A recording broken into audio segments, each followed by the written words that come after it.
Hi there, this is Michael from TOEFLresources.com, and this is a independent essay evaluation for Marco. And Marco, you wrote about the question, some people are always in a hurry to go places and get things done. Other people prefer to take their time and live life at a slower pace. Which do you prefer? Use specific reasons and examples to support your answer. So, Marco, overall, this is a decent essay. Um, your structure and organization is great.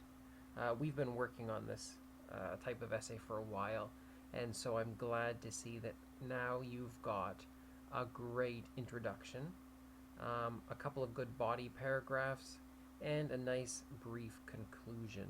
That's exactly what every essay of this type needs. And I'm also happy to see that you've got transitional words and phrases like firstly or undoubtedly, in addition, and so on, in conclusion down here as well. Those are all great. I have made 40 individual comments and corrections, so you've got something to think about, and I want you to take a close look at all of those very carefully and check the email I sent you that contains highlights of the most important stuff. But in this video, I'm also going to highlight some of the most important comments that I want you to think about. So let's get started. First of all, your opening line. You said there is a great diversity of people's characters and tempers.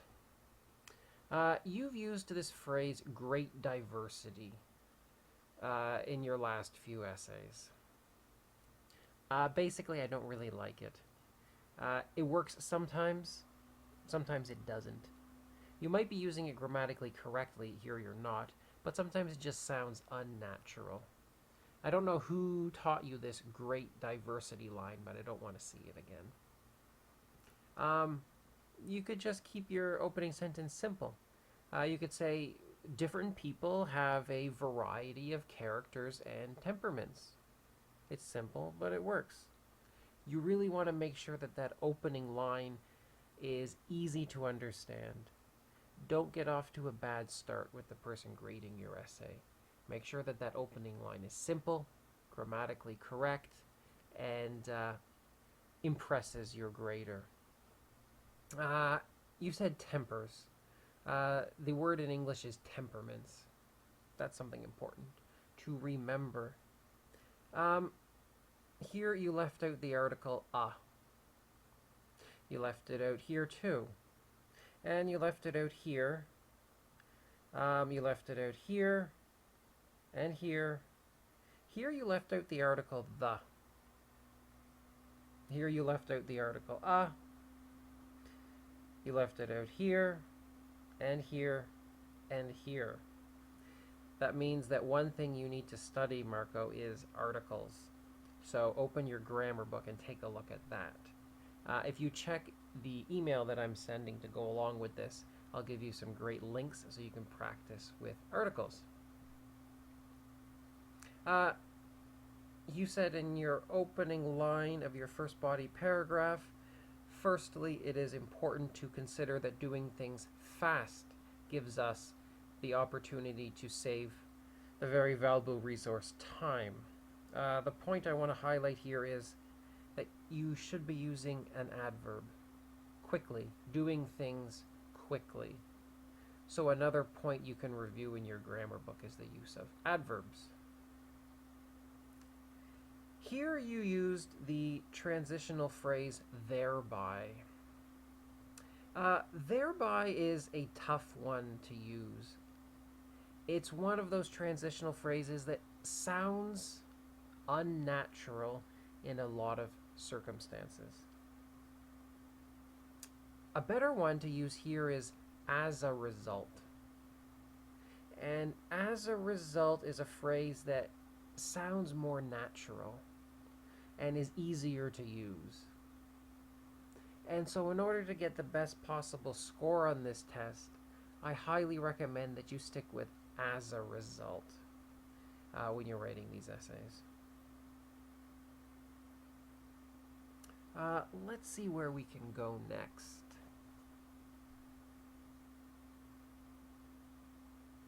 Here's another case. The ability to do his job fast.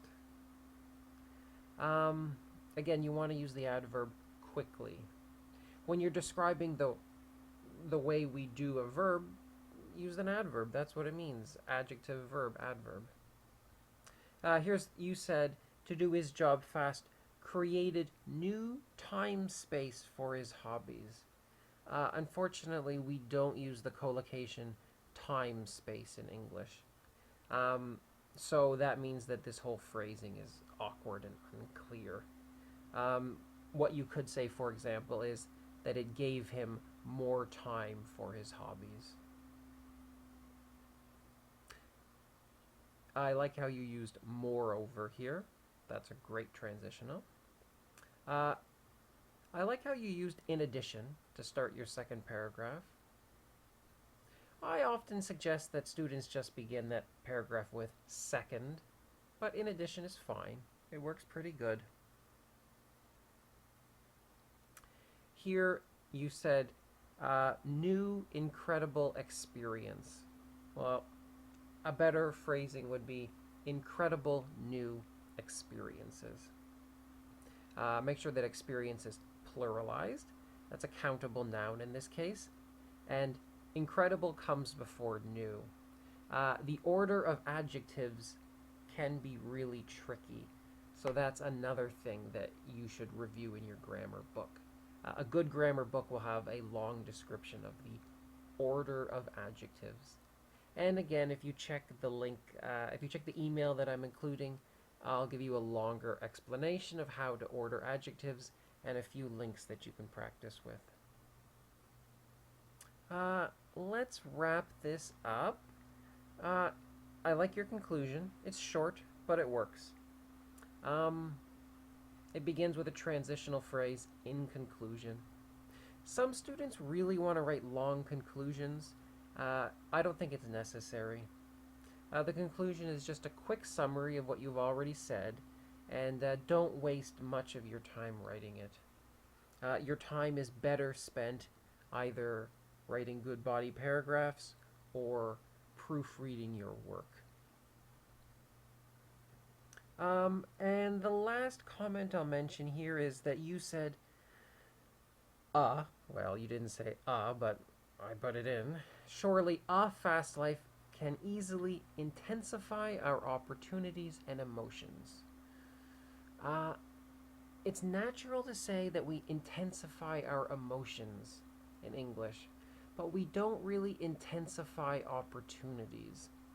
That's just not a couple of words that go together. So you could say intensify our emotions and increase our opportunities. And that would be a good summary of the essay that you've just written. And that just touches on a few things that are important, but there are many more comments, and there's a lot of things I didn't mention in this video. So take a close look at the comments and the email and let me know if you have any questions. One last point I'll mention is that your essay is 463 words long. That's a bit on the long side.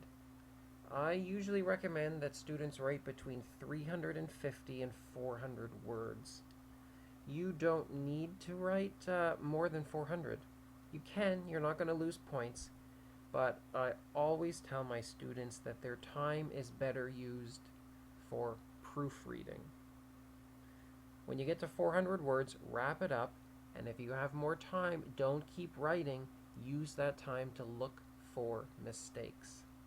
I always tell my students that good proofreading will get them at least 1 full point more on the writing section of the TOEFL. Okay, so that is a review of this essay. If you are listening to this and you want a review of your essay, visit TOEFLresources.com and look for the evaluation section of the page.